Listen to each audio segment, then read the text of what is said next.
Your concerns are exaggerated and expensive, Lucas said, locking eyes with me across the conference table. We need people who put efficiency first. My name is Frank Delaney, 57 years old, and I've been the plant operations manager at Ironwood Forge for the last 14 years.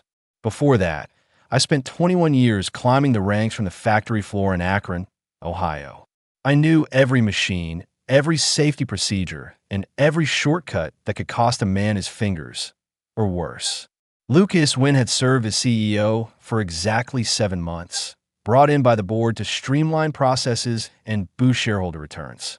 The kind of executive who wore designer shoes into a metal fabrication plant and discussed pain points and growth trajectories while stepping over oil slicks that should have been cleaned weeks earlier. The first warning sign came when he canceled our quarterly safety training. A full day of lost output, he said. Then the maintenance schedule became adjustable. Parts replacements were postponed. Warning signs vanished from hazardous zones to reduce visual clutter. I raised my objections privately at first. I showed him the data, the near-miss incidents, the industry benchmarks we were now neglecting. He smiled, nodded, and did absolutely nothing. So I began documenting everything. Every breach, every ignored suggestion, every denied maintenance request. That morning, I emailed the executive team about a critical hydraulic press that urgently needed servicing. The pressure gauges were malfunctioning, and the safety shield was cracked. Using it was like playing Russian roulette. I advised immediate shutdown. 2 hours later, I was summoned to the conference room. The entire leadership team was present. That's when Lucas delivered his decision. Frank, we value your many years of service, but your priorities no longer match Ironwood Forge's direction. Around the table, everyone looked down. No one said a word. These were colleagues I'd stood beside for years, people whose children I knew by name. Now, they stared into their notepads like they held the secrets of life. You'll receive 2 months severance, Lucas added. HR will manage the departure process. I didn't argue, didn't raise my voice. I gave a single nod and rose from my chair. As I headed for the door, Vanessa from finance caught my gaze. Just for a second. In her eyes, fear but also respect. She knew this wasn't right. They all did. But I also knew something Lucas didn't. My records hadn't just been sent to corporate inboxes that could be wiped clean. I had hard copies, detailed, thorough, and ready for people who would actually take them seriously. I began at Ironwood Forge back when it was still called Midwestern Metal Works. My first shift, third, running a stamping machine 6 months after turning 19. Hot, dangerous labor, but the pay beat anything else in Akron for a kid with only a high school diploma. My father had worked 42 years at Goodyear before he retired. Make yourself indispensable, he told me on my first day. Learn everything. Be the guy they can't replace. So that's exactly what I did. I mastered every machine. Took night classes in industrial engineering. Volunteered for the safety committee. No one else wanted the job. By year 15, I was a floor supervisor. By year 21, I was managing operations for the whole plant. 350 people answered to me. I knew their strengths and weaknesses, who needed structure, and who thrived on trust. My wife Elaine used to joke, "You care more about those machines than you do about our kitchen appliances." Maybe she was right. Our dishwasher had been groaning for 6 months, but at work, I knew a groan could mean someone losing a hand before their shift was up. When Old Man Winters ran the company, safety was the top priority. Production means nothing if someone doesn't get to go home, he'd say. The safety report was posted every month by the entrance. Bonuses were tied to injury-free records. After he retired, Ironwood cycled through 3 different ownership groups in 10 years, each more disconnected from our actual work, each more obsessed with quarterly returns. Lucas was just the latest and worst iteration. The first time we met, he asked how fast we could double production. I told him we need more staff, maybe an additional shift. He scowled like I'd just offended him. What if we just ran the machines harder? He asked. That was my first red flag. Still, I tried. God knows I tried. Try to make him understand how the floor actually operated. But the small changes kept accumulating. Maintenance pushed further out. Safety gear became optional. Veteran workers who raised concerns were always the first to be let go.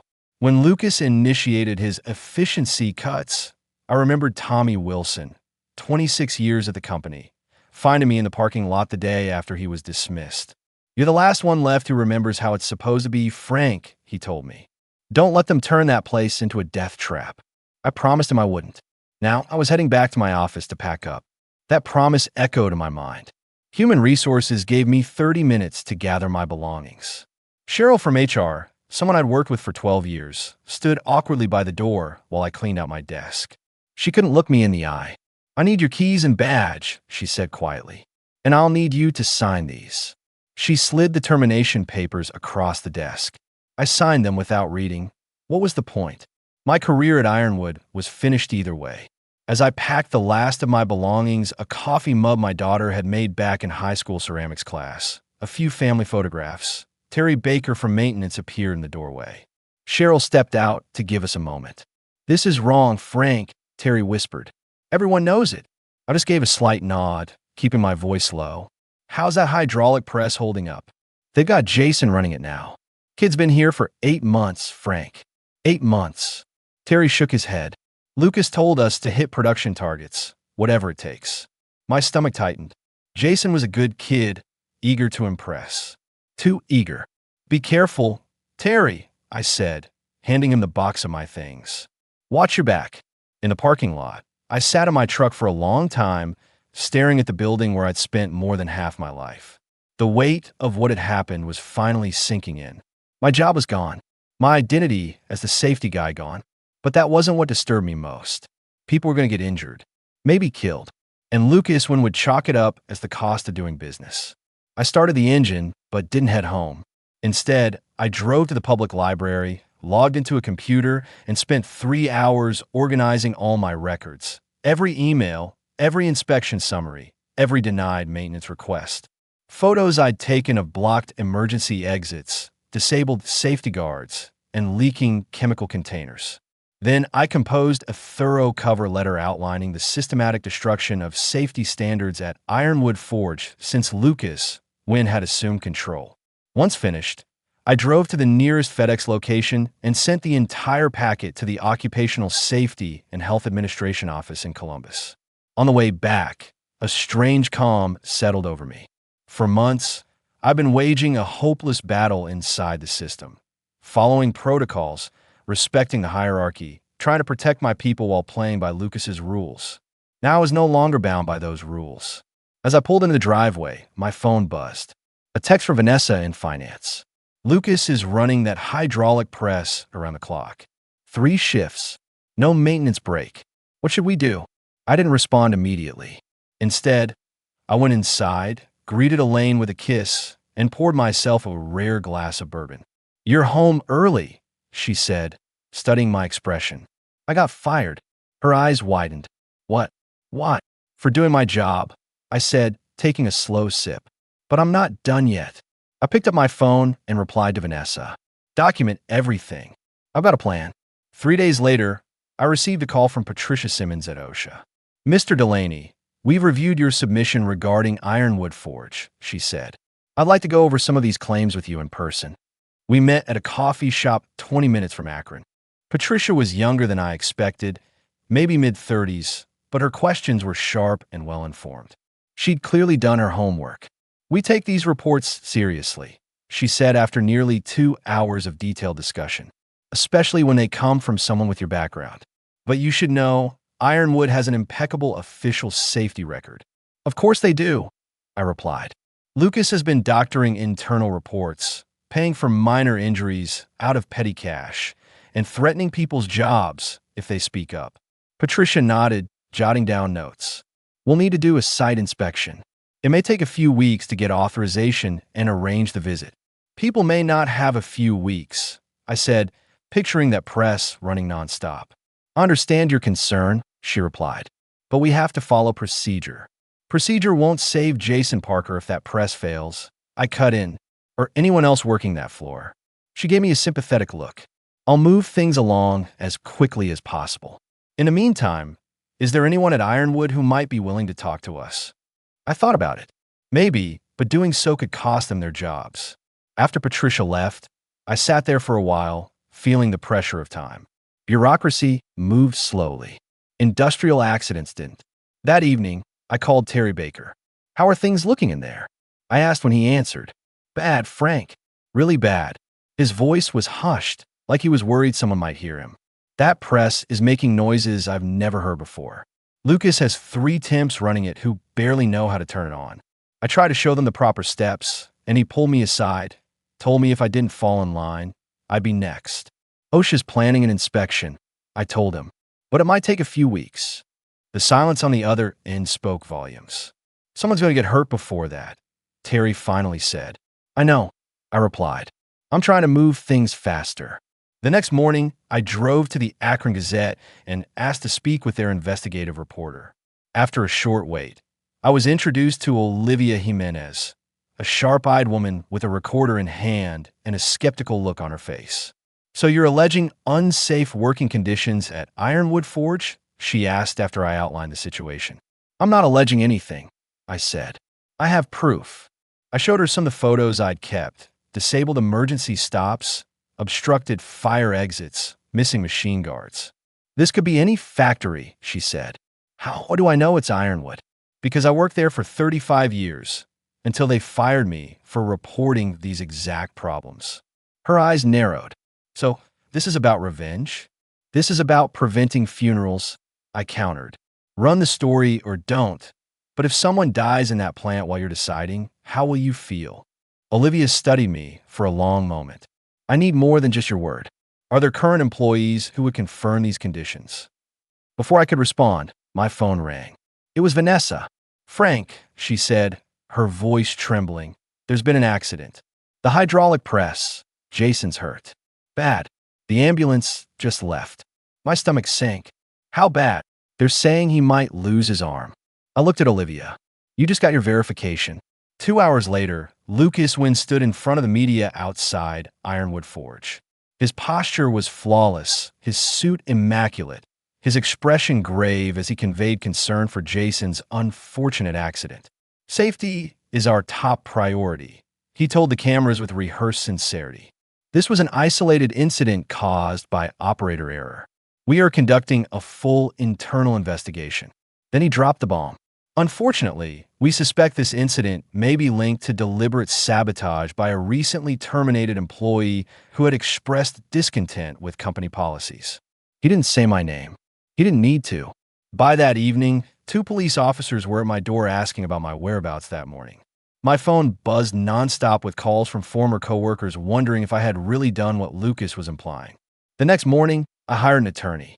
Harold Greenberg had represented union workers for over 40 years and knew every tactic companies use to dodge accountability. "They're trying to turn you into the scapegoat," Harold said bluntly. "It's actually a smart move on their part. Blame the disgruntled ex-employee, smear your name, and delay everything in investigations until the pressure eases." But I wasn't even in the building. I protested. "They have security cameras." Harold nodded. "Which they control." "Frank, this isn't about truth. It's about liability. If they pin this on you, their insurance rates don't increase. They avoid regulatory penalties. And Jason's inevitable lawsuit focuses on you, not Ironwood. So what do? We fight back with facts. You said you documented everything." "Everything," I confirmed. "Going back months." "Good, but we'll need more. We need to know what they're saying internally about the accident." That evening, Terry Baker and Vanessa Morris joined me at Harold's office. They looked nervous, glancing at their phones constantly. "Lucas called an all-hands meeting after you left," Terry explained. "Said anyone caught speaking to you or the press will be fired. Made everyone sign new NDAs." "But you're here," I said. Terry's weathered face hardened. "I've been there 30 years, Frank. What happened to Jason? That's not who we are. Or used to be." Vanessa nodded. "I handle maintenance requests and accounting. I've got copies of everything Lucas denied over the past 6 months, including 3 separate work orders for that hydraulic press." She handed over a USB drive. "He's been cutting corners across the board.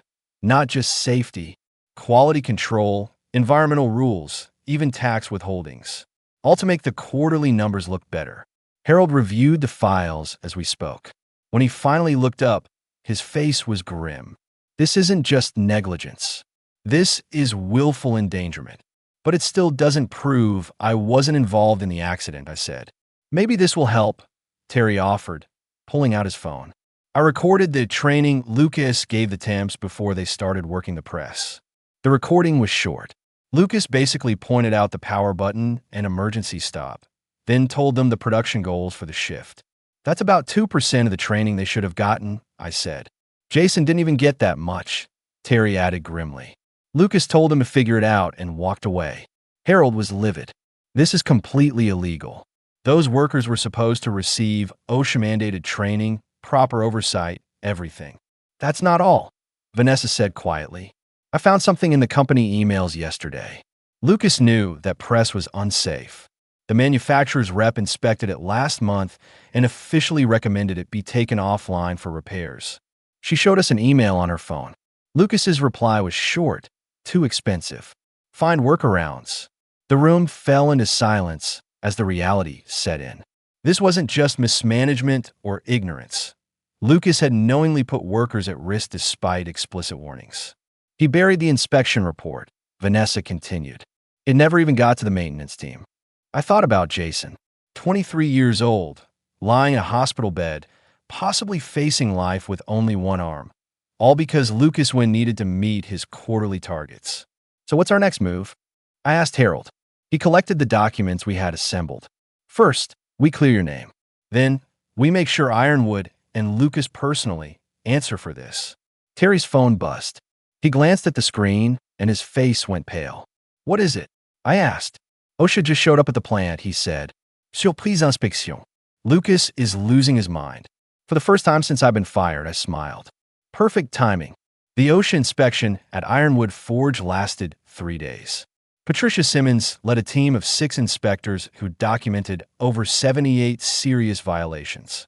Meanwhile, Harold had arranged a meeting with the detectives handling the sabotage investigation against me, with Terry's testimony and security footage confirming I hadn't even been on the premises. The police quickly determined that Lucas's accusations were groundless. I was officially cleared, and Harold promptly leaked the news to the Akron Gazette. Olivia Jimenez's front-page headline ran that Sunday. Whistleblower vindicated.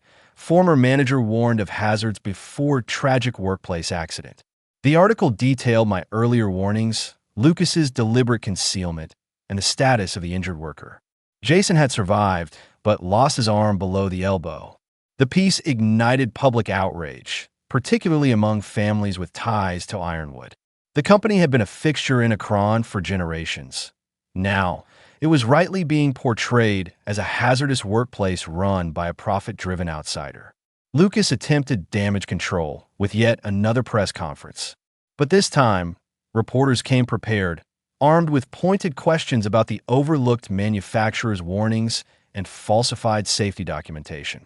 These accusations are entirely baseless, Lucas maintained, his composure starting to unravel.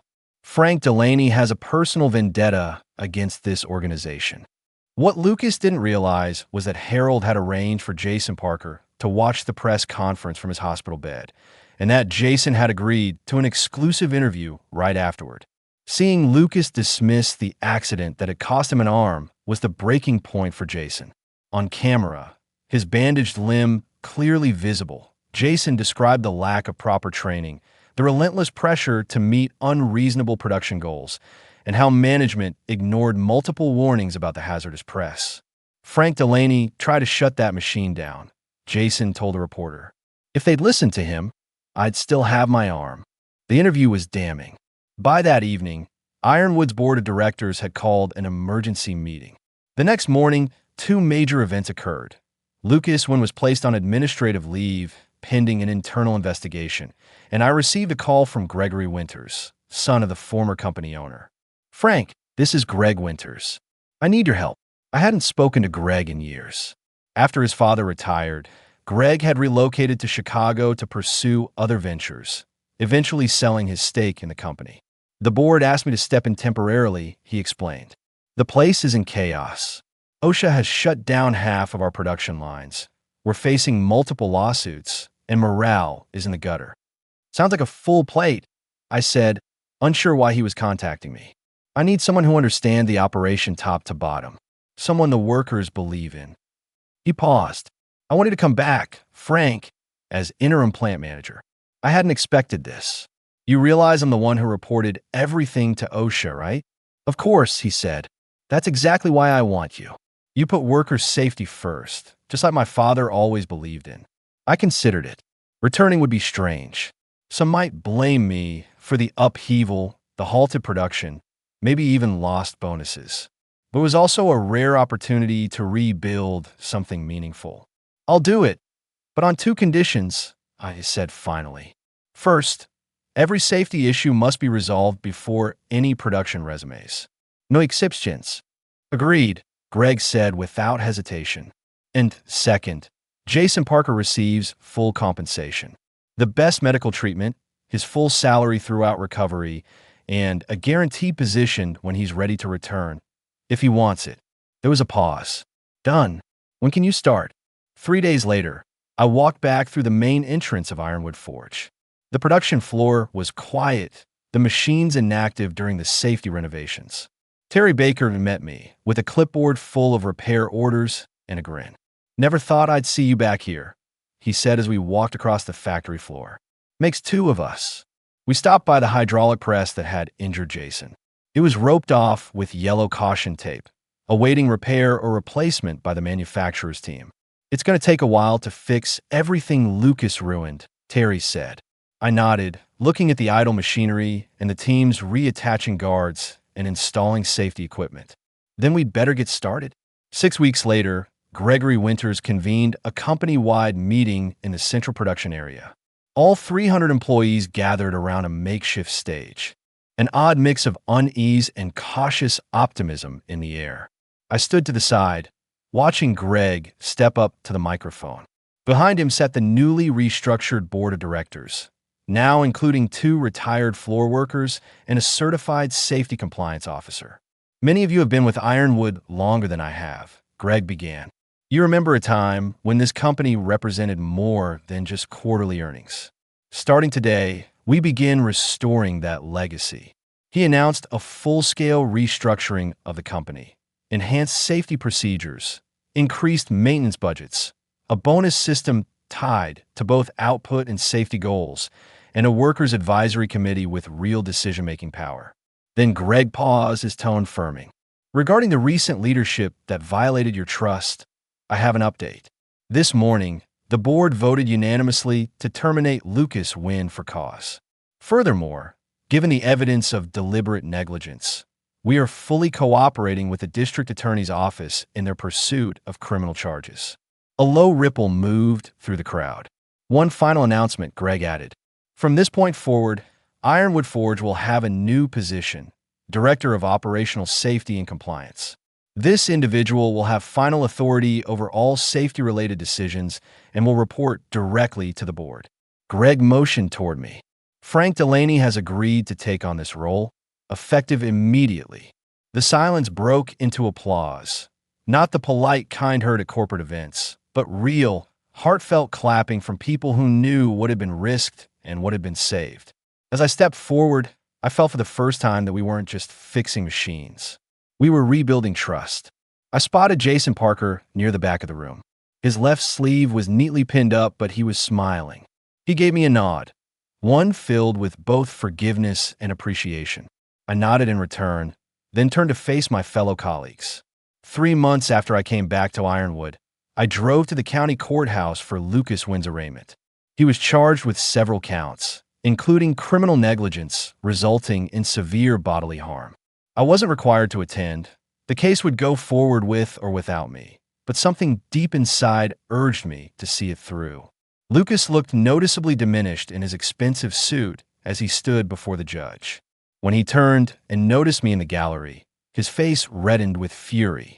I simply stared back, emotionless, as he entered a not guilty plea and was granted bail. Outside the courthouse, Lucas caught up with me in the parking lot. "Happy now, Frank," he snapped. "You've ruined my entire career over one incident."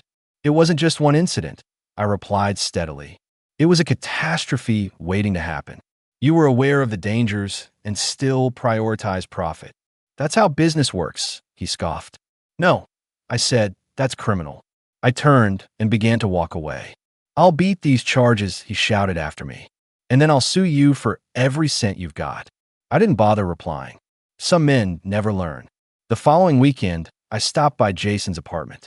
He was adjusting to his prosthetic arm, determined to return to work once his physical therapy was completed. We sat together on his balcony, sipping iced tea. I've been wanting to ask you something, Jason said. You could have just left, gotten a job somewhere else. Why do you fight so hard? I paused for a moment before answering. Because some things matter more than a paycheck. When you see something truly wrong, you only have two choices: ignore it or stand up and take action. Jason nodded thoughtfully. Well, I'm glad you chose to act.